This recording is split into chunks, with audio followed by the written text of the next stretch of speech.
Napakalaki po ng challenge na ang mga pamilya ay manatiling magkasama at masaya.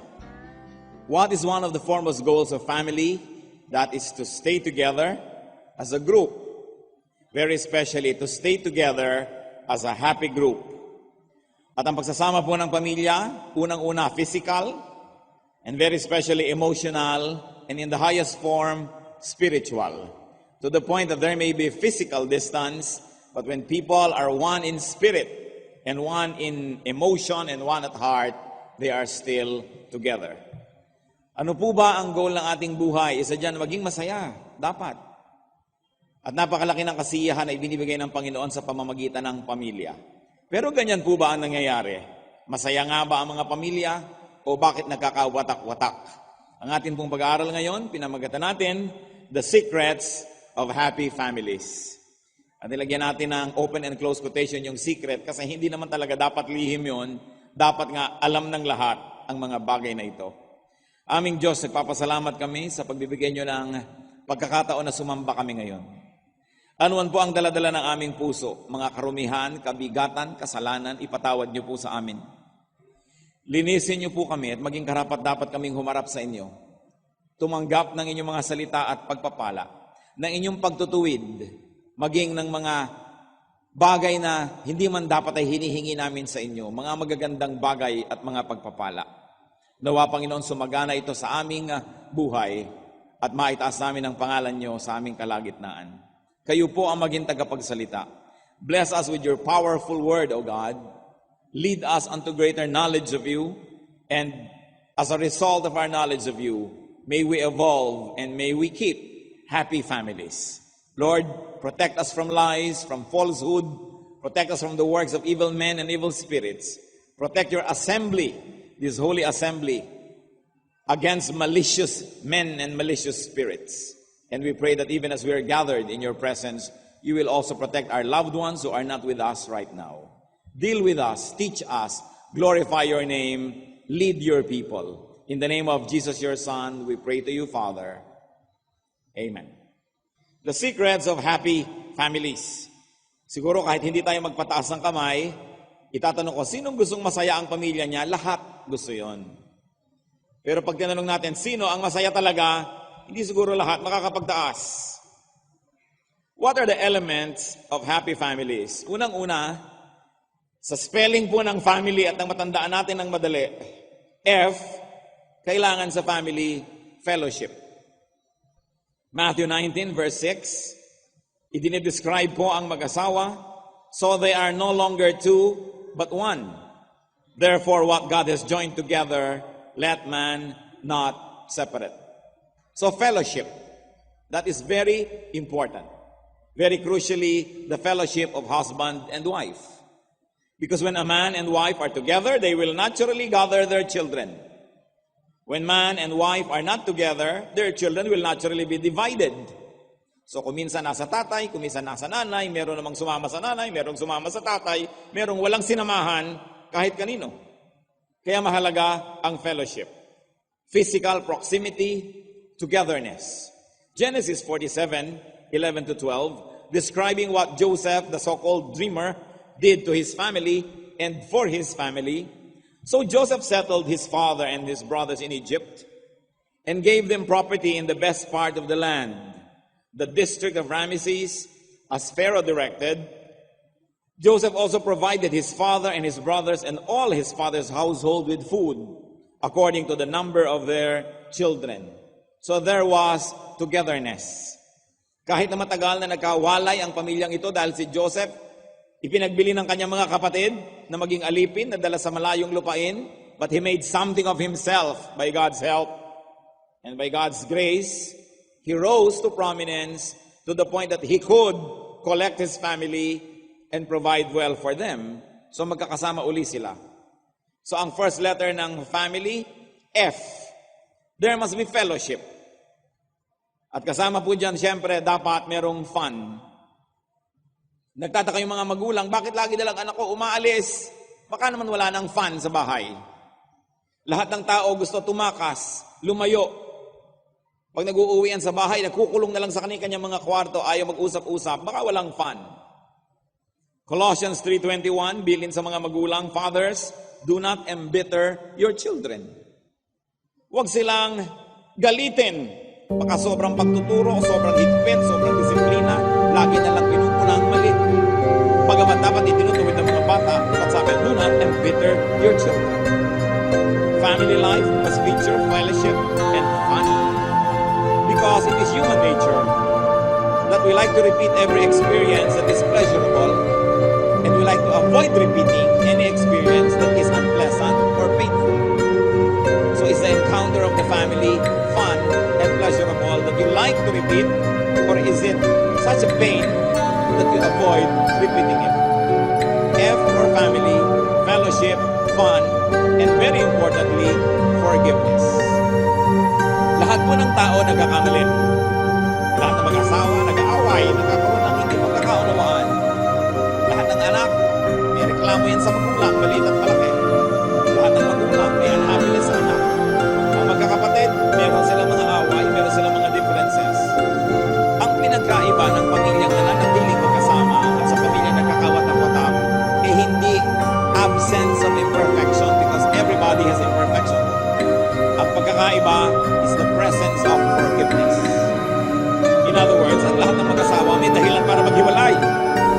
At yung mga hindi naghihiwalay, hindi dahil perfect ang asawa noon, hindi dahil perfect siya, dahil lang may nagpapatawad pag may nagkakamali. Forgiveness.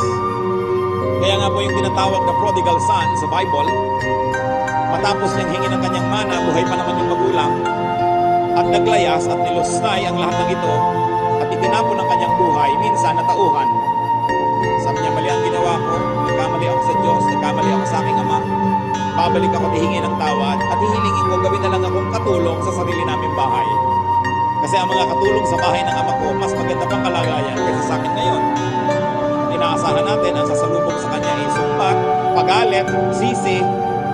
Pero sa Luke 15:20 and 24, so he got up and went to his father. But while he was still a long way off, his father saw him and was filled with compassion for him. He ran to his son, threw his arms around him, and kissed him. For the son of mine was dead and is alive again. He was lost and is found. So they began to celebrate. Nagkamali ang anak, pinatawad ng magulang, nagkabalikan. Lagi namang nagkakamali ang anak. Kakamali din ang magulang. Kaya lang nagkakaroon ng celebration pag nagpatawaran. Mga kapatid, kung sa pamilya nyo may magkagalit at matagal na, may hindi nagigibuan, may mga tampuhan, normal lang na may nag-away kasi nangyayari yon. Kaya lang meron hindi nangyari, kaya kayo magkakahiwalay, hindi nagpatawaran.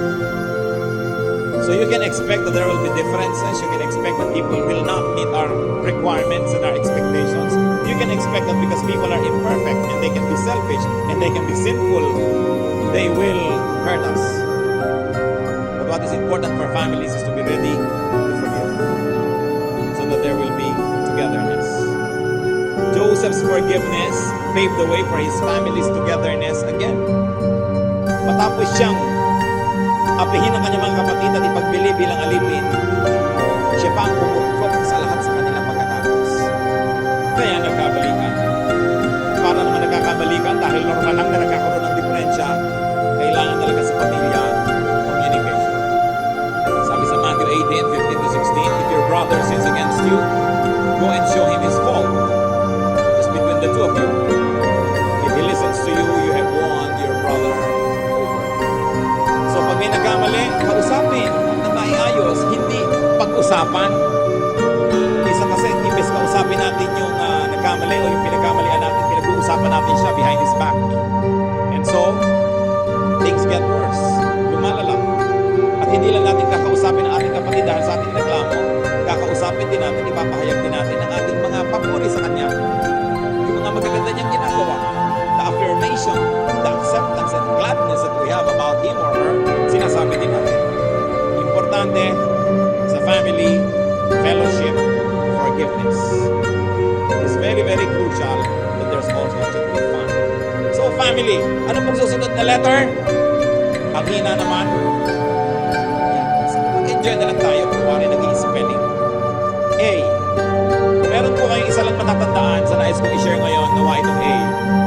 Ang pamilya, para sumaya, magkaroon ng hulugan at patuloy na pagsasama-sama, kailangan ng acceptance. Unconditional acceptance. Hindi natin sinasabi na pangungunsinte sa mali. Ang sinasabi natin, kung gusto man natin ituwid o tulungan ng isang miyembro ng pamilya, ang unang gawin bago ituwid yan, tanggapin. Walang patakarang pagtanggap. Tulad ng pagtanggap sa atin ng Diyos. 2 Corinthians 5:18 to 19. All this is from God, who reconciled us to Himself through Christ and gave us the ministry of reconciliation. That God was reconciling the world to Himself in Christ, not counting men's sins against them. And He has committed to us the message of reconciliation. Kung paano tayo walang patakarang tinatanggap ng Diyos, sira-sira, wasak-wasak, at dumi-dumi tinatanggap tayo ng Diyos, pagkatapos sinisimulan niya tayong tulungan, bumango, luminis, mabuo. Ganun dapat ang pagtanggap sa pamilya. Tulad ng pagtanggap ni Jesus sa mga taong hindi tinatanggap ng templo, hindi tinatanggap ng mga religious leaders, isinusuka ng lipunan. Luke 7:34. The Son of Man came eating and drinking, and you say, here is a glutton and drunkard, friend of tax collectors and sinners. The Lord Jesus was called friend of sinners. Hindi dahil konsentidor siya, kundi dahil nagsisimula siya sa pagtanggap sa kanila, at pagkatapos, kanyang tutulungan, aakayin, ipananalangin, mamahalin, hanggang ang mga ito'y unting-unting mabuo at nasira nilang pagkatao. Acceptance, not to tolerate, but acceptance unto restoration and development. Ang kauna-unahang hakbang dapat ng pamilya ay tanggapin ang miyembro niya na kakaiba, naliligaw. Kumisa nyo tinatawag na abnormal, ibig sabihin hindi ka mukha ng nakararami, strange or different.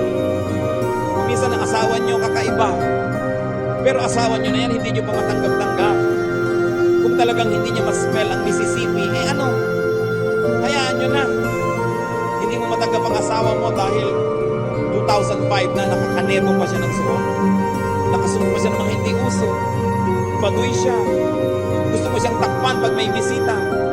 Gusto mo lagi siyang pagalitan ng pagalitan para katanggap-tanggap siya sa iba. So anong gagawin mo sa kanya? Isang props para sa anong kagustuhan mo mangyari sa kanya. Anong ginagawa natin sa mga anak natin na hindi nakakaabot sa ating mga pamantayan? Hindi isinasama sa mga okasyon. Iniiwan sa bahay kasi hindi may pagmalaki. Anong ginagawa natin sa mga kapatid natin, ang mga hindi performers, hindi achievers, pinagmamakahiya? Yung pamilya, yun dapat ang ating pahingahan. Yun ang ating tahanan. Kung ano ka pa man, as is where is, you are accepted. That's why the family must accept non-achievers. Hindi yung lagi na lamang pinupuli lang yung first honor at yung anak na 5 taon na sa grade 5. Puro pintas, puro palo ang inaabot. Pero paano kung hindi talaga siya academician? Iba talaga ang order ng utak niya. Meron tayong mga kamag-anak na unglamorous, hindi maganda. Hindi parang advertisement ng shampoo ang buhok, kung hindi talagang kulot-kulot, pag may pumasok na langaw, hindi na makakalabas, hindi nyo tinutulungan. Ano, ipagmamakahiya ng mga ito. Kung meron tayong mga kapatid, kamag-anak, kapamilya na may sakit ang isip. I have seen people na may mga pamilya sila na hindi normal ang katawan, itinatago na lang sa kwarto, itinatago sa mga bisita hanggang mamutla na lang ng mamutla at humina ang katawan at magkasakit at mamatay. May mga itatago na lang sa malalayong mga institusyon dahil ikinakahiya sa tao. Sino ba ang mahalaga sa inyo? Yung tao sa labas ng bahay o yung tao sa kasama nyo sa inyong tahanan? Meron tayong mga kapatid, kamag-anak na disabled or other-abled kasi may iba namang ability yan. Pero napag-iiwanan at ramdam nila na hindi sila kasali. May mga handicapped. Ayaw mo nang sabayan ang iyong nanay o kapatid na naglalakad na naka-wheelchair. O kaya ay may kapansanan. Ang pamilya dapat ang tumatanggap. Kung meron kang anak na ang pangalan ay Maria Isabel, pero ang feeling niya si Captain Barbell o si Totoy Bato, tinatanggap mo ba ito? O pinapalayas? Ang dami-dami po mga pamilya, meron silang anak na si Maximo ang pangalan, pero ang fantasy niya maging Darna. Anong ginagawa dito? Kaya nga sabi ng isang kwento, inilulublob daw sa drum. Si Darna ka ha, lublob, lublob, lublob. Hindi kita iaahon hanggang hindi ka nagbabago. Tapos lublob, lublob, lublob, labas. O ano, sino ka na? Darna, lubog uli.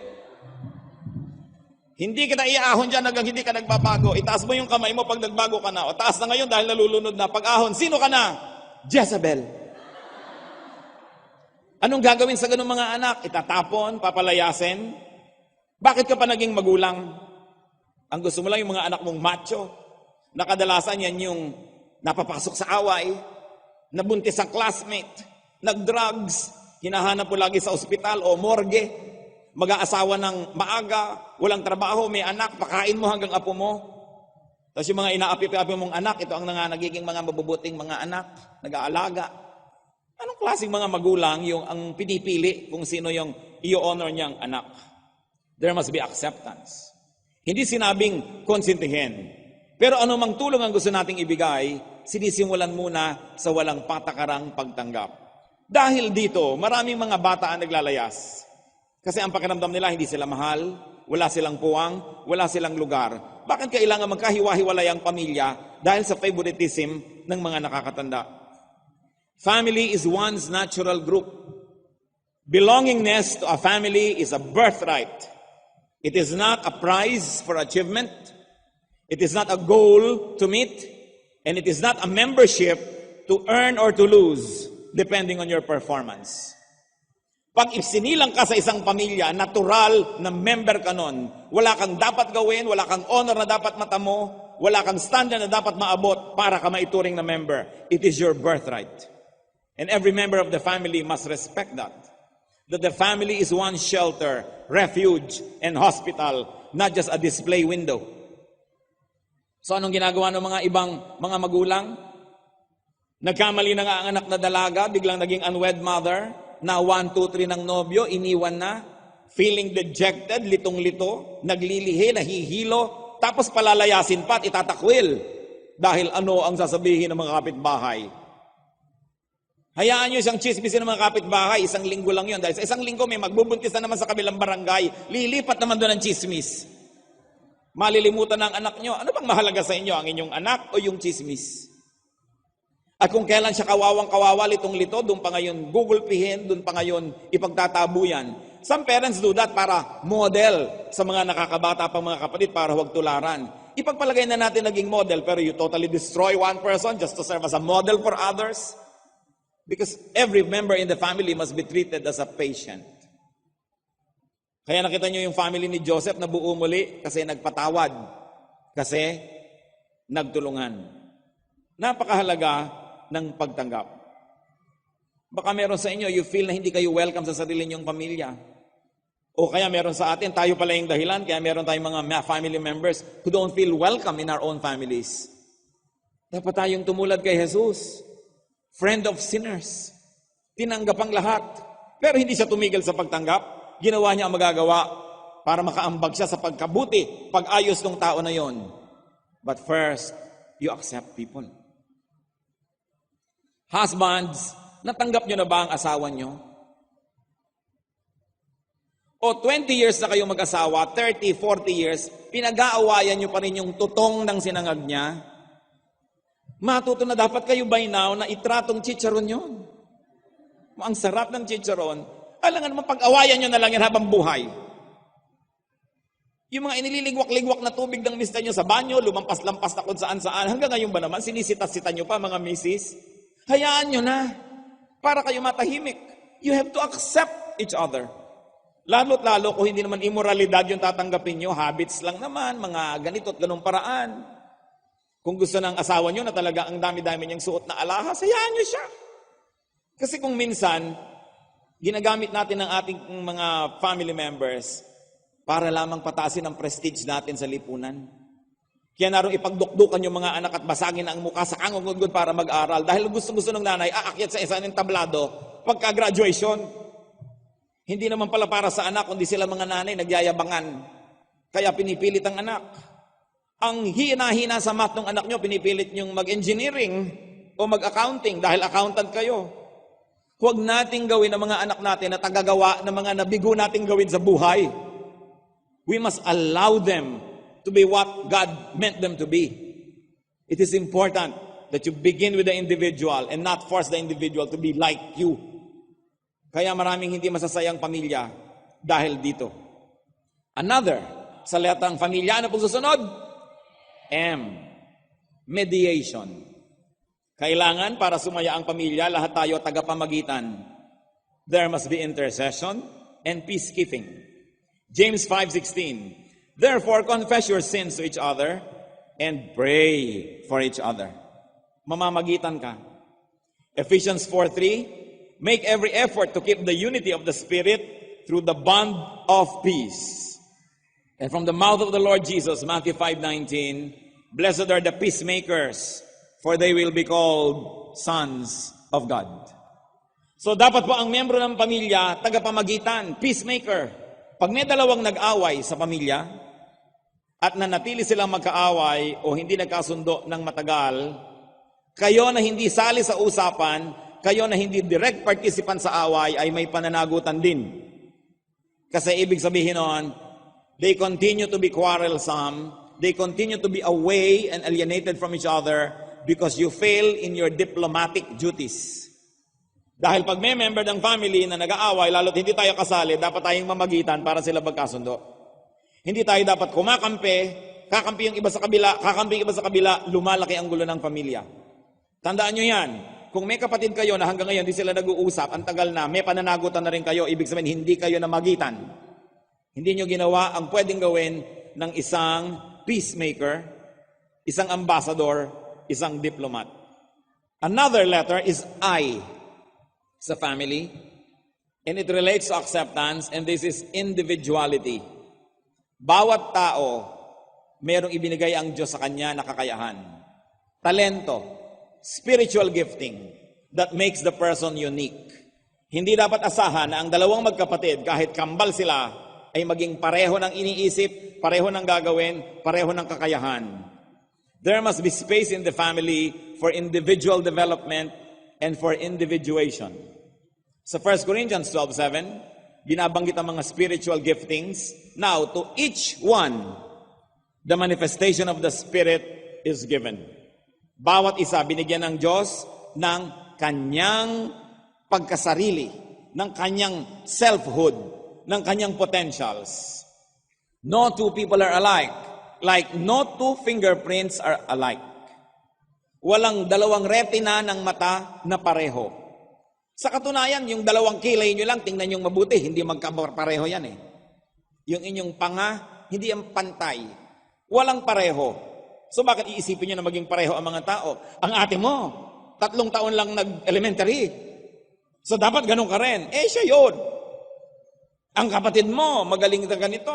Ang kapatid mo, may kasalan, nakukuhang maid of honor. Ikaw, puro maid of horror. So nagkakaroon ng inferiority complex yung iba. Lagi nilang may bida, mayroong hindi bida. Hindi natin hanapin yung talent ng mga bata kung ano yon. Pinipilit natin maging dentista dahil dentista tayo. O dahil, worse, nabigo tayo maging dentista noon. So, anak, kailangan maging dentista ka kasi hindi ako nakatapos niyan. Mga iba namang anak, sapagkat matuno rin, susunod. Pero buong buhay, inis na inis siya ng mga bagang na mga bungi ang kaharap niya. Yung iba naman, talagang titigan nila mag-aral. Why must we impose? Psalm 139 verse 14, I praise you because I am fearfully and wonderfully made. Your works are wonderful. I know that full well. Bawat isa may kagandahan, bawat isa may katangian. Dapat lang hanapin yon at hindi lalabas ang katangian kung pipilitin natin siyang katulad nung iba na mayroong katangian sa ganung larangan. Siya naman pala, wala. Dito na lang sa ating kultura, puring-puri yung mga anak na mapuputi at yung mga maiitim, lagi na lamang may pintas. Hoy, negra, halika dito. Ulikba, halika dito. Hoy, hito, halika dito. Naku, magkapatid kayo, parang isa bangus, isa hito. Nagkakaroon tuloy ng inferiority complex yung mga tao. Yan ay dahil sa mga walang pitagan at walang paggalang na matatanda. Alam niyo po, ginagalang din kahit bata, sapagkat may damdamin yan. Meron bang individuality sa pamilya? Do we allow them? Kung gusto ng anak mo maging scientist, bakit mo naman pinipilit na maging empleyado sa City Hall? Anak, mag-empleyado ka, mabuti dyan. Tuwing akinsit katapusan, may sweldo. Kung gusto niya maging artist, maging musician, maging painter, anak, hindi na pagkakaperahan yan, tigilan mo yan. Nakita niyo naman, kahit anong larangan, basta mahusay ka, nagkakapera ka. Kung pintor ka nga, isang painting mo, kung mahusay ka, ang mahal-mahal eh. So bakit hindi natin payagan na magkaroon siya ng possibility na maging first class somebody kesa third class copycat? Kesa nang gagaya lamang.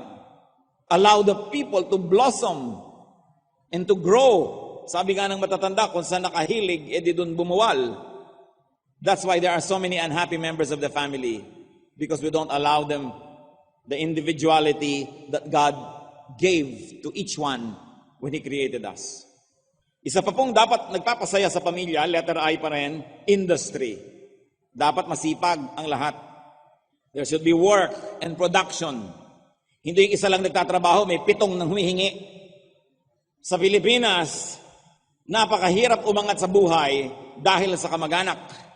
Magsikap ka ng konti, binibilang na agad ng mga kamag-anak mo ang savings mo. Subukan ng asawa mo mag-abroad, computed ng lahat ng kapatid mo, yung sweldo, pati exchange rate today. Pag may dumating na pera, remittance, alam na alam ng lahat ng pinsan mong dumating na.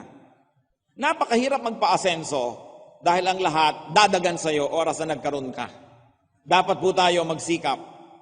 Ang dapat lang tinutulungan ay yung sobrang bata, sobrang tanda, o sobrang hina ng katawan dahil may karamdaman. Yung lahat ng naiba na, dapat yung magbanat ng buto.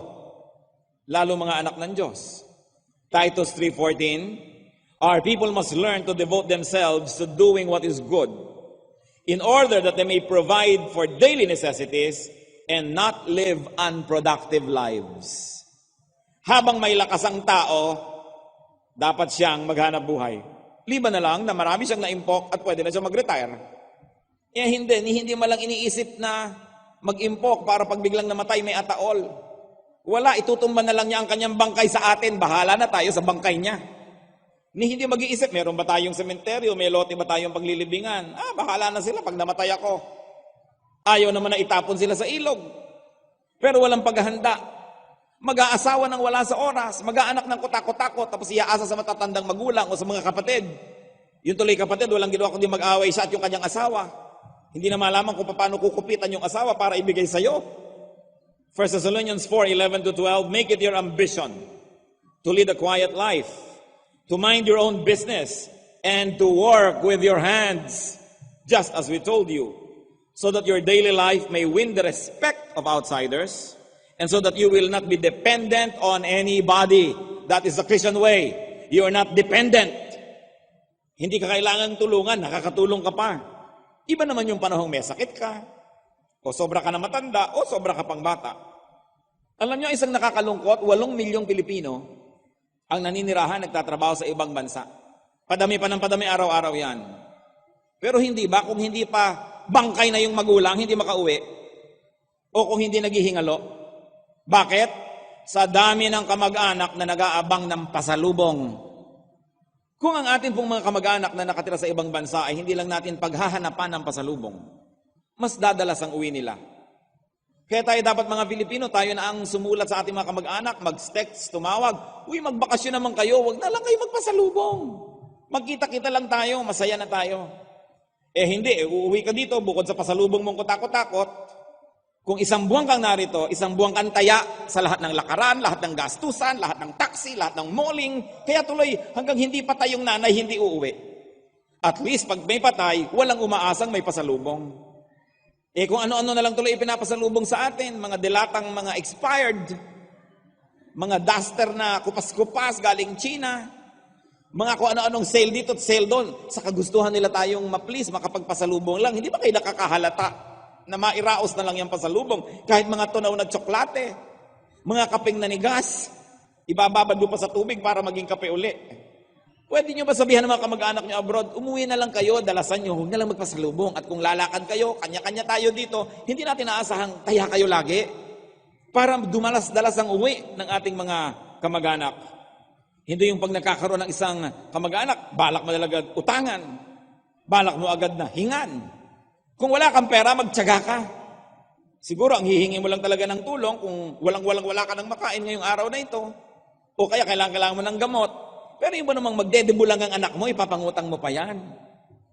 Mag-outing lang kayo, gagastos pa. Ang liit-liit ng bahay, ang baba-baba ng kisame, gusto pang may chandelier. Kakapraso yung sala, gusto pa mga European chairs na wala ka ng malakaran. Sumakit na yung mga tuhod mo, kababanggado sa mga uka-uka ng silya. At ayaw naman paupan, nilalagyan ng plastic na takip. Ano bang mga drama ang ginagawa natin sa buhay? We should earn our keep. It's important. Proverbs 10:4, lazy hands make a man poor, but diligent hands bring wealth. Kaya maraming mga kamag-anak natin, oras na nakapag-abroad, talagang totally lumilimot na, tumatalikod na. Dahil hindi na sila makakabuelo kung lagi makikipagsulatan sa atin, dahil wala na tayong hihingin, kundi kung ano-ano.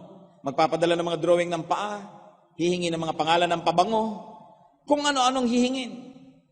Kaya lang, kawawa naman sila dahil nauso ang text. Napakadali na naman ngayong dumaing. Daing, send. Kaya hindi nyo ba napansin yung iba halos lumimot na, wala nang lingon-lingon pag nakalayo? Nadadala kasi. So turuan natin ang ating sarili na hindi tayo kadalaan, hindi tayo katakutan. Dalawa lang daw po ang klase na kamag-anak, isang nagtatago at isang pinagtataguan. Dahil sa sobra nating pamemerhuisyo sa kamag-anak. Kaya dapat tayo maging blessing to our relatives and to produce more than we need so that on our own free will and volition, we can give to people. Joseph was able to provide for his family because of his industry, because of his surplus production, because he made something of himself. Nakatulong patuloy. Ephesians 4:28. He who has been stealing must steal no longer, but must work, doing something useful with his own hands, that he may have something to share with those in need. Yan po ang turo sa atin ng Biblia. Produce more than you need, so you have surplus to give away. Hindi yung ikaw yung aasa. Another letter sa family is the letter L. At yan na yung obvious, walang kamatayang love. Dapat may love. At dahil alam na natin yan, hindi ko na pagtutuunan ng maraming pansin. Ang mahalaga yung sabi sa 1 Peter 4:8, above all, love each other deeply, because love covers over a multitude of sins. At kung titingnan niyo po ang original language, there are two possible readings of this. Yung love covers over a multitude of sins. It can be read this way, number one, if you love, your sins will be forgiven by God. Meaning, if you love people, God will forgive your sins. That's a possible reading. But there's a more likely reading that if you love, you forgive other people's sins. Pag mapagmahal ka, pinapatawad mo na lang yung kasalanan nila. Di ba pagkamahal nyo ang nakabasag ng isang plato, nag-aalala ka, baka siya nasaktan. Pero pag hindi nyo mahal yung nakabasag, ang iniisip nyo, pabayaran sa kanya. Yung nakabasag pa, babayaran nyo pa. So pag mahal mo, napagtatakpan, napapatawad, kaya mahalaga yung love. Because love covers a multitude of sins. And finally, brothers and sisters, the last letter in family is, parang pahina na yata, is Y for Yahweh. God, our Father in heaven.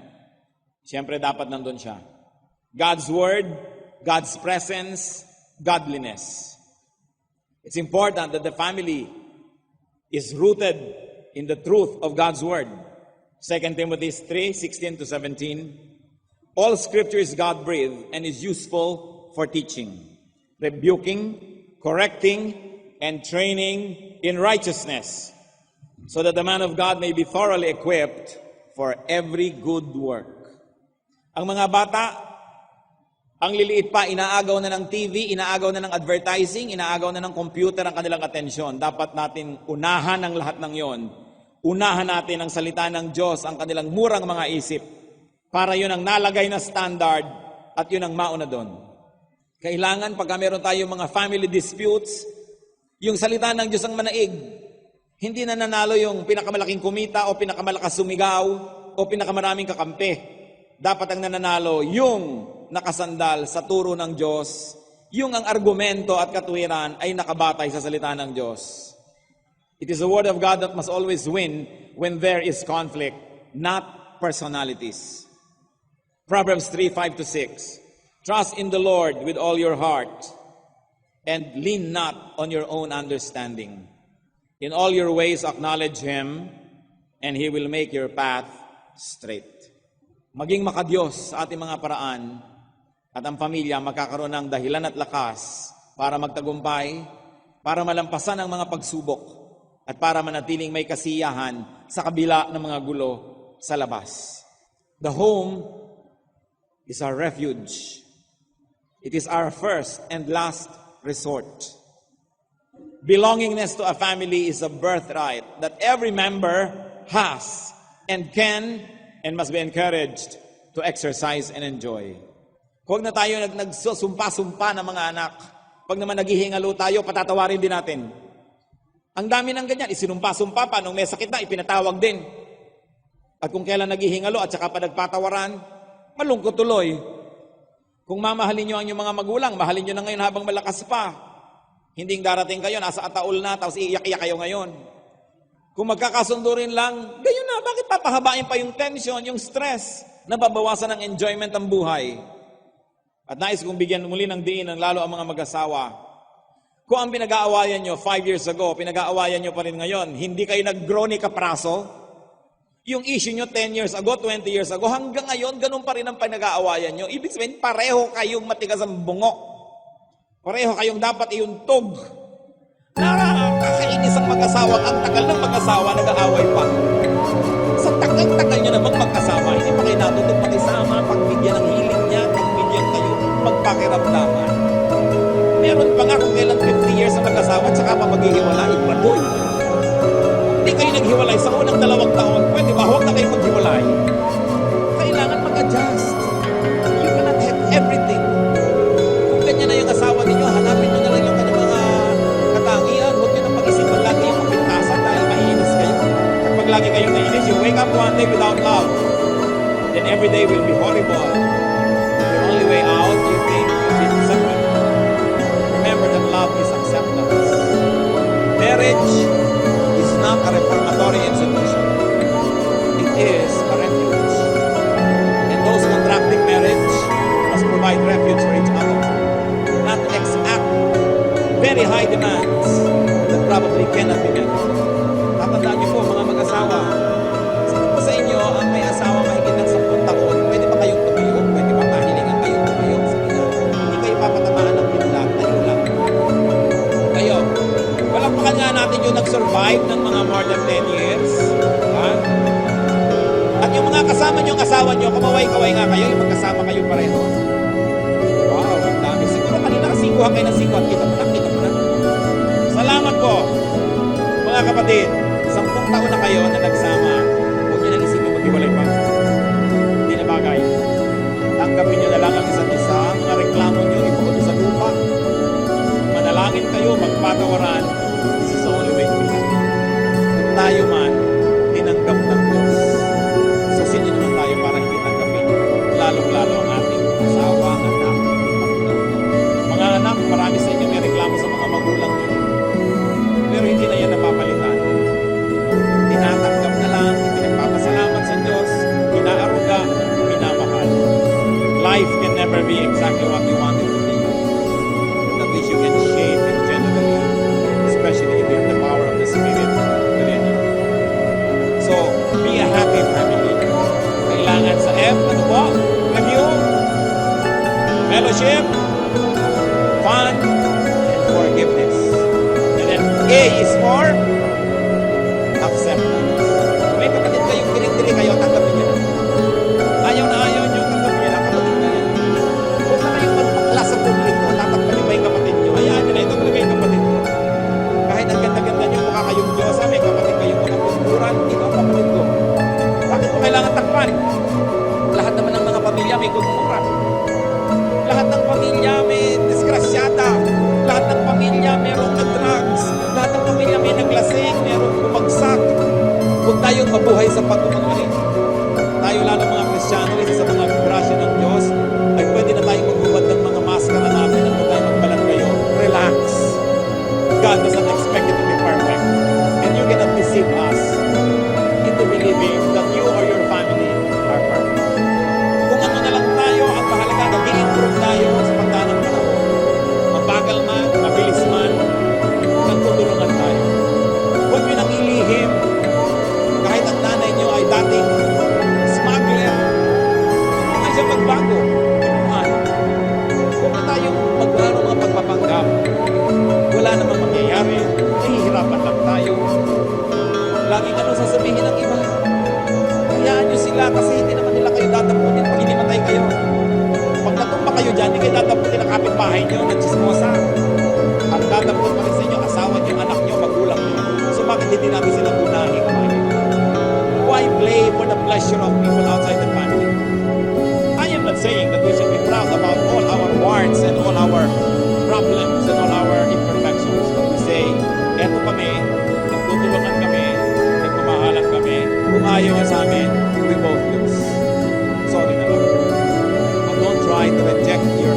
division. Huwag nating payagan na may mga magkakagalit na hindi tayo gumagawa ng paraan na nagkakasundo sila. Individuality for I must be allowed and given space. People are not the same. Love covers a lot of sins. Yahweh is the secret. God and godliness. Aming Diyos, salamat po ng mga pamilya. Mga pamilya hindi perfecto. Mga pamilya maraming kapintasan. Mga pamilya maraming kahihiyan. Pero salamat Lord dahil lahat kami may mga lumalapit kami sa inyo ngayon. Panginoon, may mga pamilya na nagkawatakutan. Nawa gamitin mo po kami kasangkapan para magkaroon ng pagkakabuan. May mga pamilyang magulo. Kami na mga anak mo, nawa maging tulay para magkaroon ng kapayapaan. Kung Panginoon, sa aming pakikinig, nakita namin kami pala ang dahilan kaya gumugulo ang pamilya namin. Patawarin niyo po kami. Ituro niyo sa amin ang mga hakbang na dapat gawin at nang sa ganon, makalasap ang pamilya namin ng kapayapaan, katahimikan, ng kabanalan. Lalong-lalo sa mga mag-asawa. Turuan mo ang mga mag-asawa, Panginoon, na tanggapin ang kanilang kabiyak. Huwag paghanapan ng wala. At ipagdiwang nila kung ano yung nando na mabuti. Ganon din ang mga anak sa magulang. Na kami, Panginoon, maging mga katulong ng aming mga anak para mahanap nila ang kanilang sarili, mahanap nila ang mga ibinigay mong katangian at yun ay mapagyaman, ma-develop nila. Turuan mo kami, Panginoon, na huwag maging domineering, na yung kagustuhan na lang namin lagi ang nananaig sa lahat. Turuan mo kami, Panginoon, na maging bukas para tanggapin ang aming mga kapamilya. Mga kapatid, sa ating pagbubulay-bulay, mapag-isa tayo sa sandaling tahimik na panalangin. Kung meron tayong dapat ihingi ng tawad sa Diyos, baka tayo nagiging dahilan ng kalungkutan, hirap ng loob ng ating mga kasama sa pamilya. Ihingi natin ang tawad dyan. Kung tayo ang naglilikha ng gulo, pagsisihan. At kung tayo naman ay nasaktan, nagawa ng di maganda, at di pa tayo nagpapatawad, magpatawad na tayo ngayon. Huwag nang dalhin ng mabigat na yan na dalahin. Walang kahulugan na dalhin yan hanggang kamatayan. Magpatawad tayo. Mapag-isa tayo sa presensya ng Diyos. Salamat, Ama, sa pakikinig niyo sa aming mga pansariling panalangin. Kumilos nawa kayo ngayon sa aming kalagitnaan. We open our hearts to you, Holy Spirit. Teach us what to do. Teach us to correct our ways. At nagpapasalamat din kami sa mga tamang ginagawa namin dahil kayo ang nagturo nito because all good things come from you, O Father. Sa mga kapatid naming tama ang mga ginagawa, nagiging mabuti silang mga kamag-anak. Salamat, meron kaming ganitong puwang sa aming puso na gumawa ng tama. Mga kapatid, nais ko pong manalangin, sino man sa atin na ngayon ang nais italaga nyo ang inyong sarili, na maging agent of peace, na maging kasangkapan ng Diyos para daluyan ng kapayapaan, pagmamahala ng inyong pamilya. Nais nyong isuko ang inyong sarili sa Diyos at gamitin niya kayong kinatawan, kasangkapan. I want you to stand because I'm going to pray for anointing. I'm going to pray that the Lord will bless you and enable you to help your families. Na tayo maging tagapagpairal ng kapayapaan, katahimikan, pagmamahalan, to offer your bodies as living sacrifices, whatever it takes and whatever it means in the context of your family. Kung kailangan niya na meron tayong sakripisyong gawin, if there is self-denial that we must do, it means that when we stand, we are saying, I'm going to deny myself and I'm going to make a sacrifice just so that there will be peace in my family. Just so that God can use me to bless my family. Maaaring yan ay huwag na natin ipag-iitan yung gusto lang natin. Kung tayo magpapaubaya, magpaparaya, magpapatawad. Sige, sa sandali ng pananalangin, ialay nyo sa Panginoon ang gusto nyong ialay ngayon. Ano man yun? Kakayahan nyo? Ugali? Your influence in your family? Offer it to the Lord so that the Lord will use it to visit your family. And you will be the bridge between heaven and your family. Talk to God silently. Panginoong Diyos, masdan mo po ang bawat puso na ngayon nagpapasakop sa inyo. Kung may hinihingi na tawad, nawa ipatawad mo, Panginoon. Kung humihingi ng lakas, ipagkaloob nyo ayon sa iyong mga pangako. Ang hinihiling ko, Panginoon, sa bawat isang tumatayo ngayon sa iyong harapan, gamitin mo na daluyan ng iyong kapayapaan, pagpapala, kabanalan, kaliwanagan, karunungan, pag-ibig sa kani-kanya mga pamilyang kinakatawan ngayon. Sa pamamagitan ng mga anak mong ito, dumalo yung espiritu mo sa mga pamilya. Magkaroon ng pagkakasundo, pagkakaunawaan, pagkakaisa. Pinapawi namin at itinataboy ang espiritu ng inggit, ang espiritu ng kayabangan, ang espiritu ng kasakiman sa mga pamilya, ang espiritu ng pagmamataas at pagyayabang. Pinapawi din namin, Panginoon, ang espiritu ng mga sama ng loob na ayaw pang umalis-alis. Nilalapat namin ang aming sarili sa iyong salita. Tinihiling namin, Panginoon, ang pagkilos mo na may kapangyarihan. Use this servant of yours as channels of blessings of their families.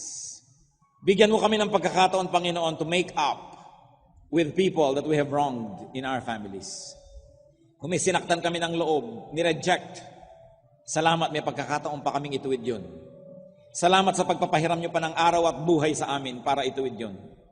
Nawa, Panginoon, ano mga hidwaan ng mga pamilya. Tanging si Satanas ang pinagmumulan nito, hindi kayo. So we reject and rebuke you, Satan, and drive away your presence, evil spirits, from every family represented here today. In the name of Jesus, we command all and any evil spirit to leave these families. The spirit of division, the spirit of anger and greed and hatred. And we welcome you, Spirit of God. Rest in our homes, and may our families find rest in you. Father, we thank you for hearing our prayer. In the name of our Lord, the Lord of peace, the Lord Jesus Christ.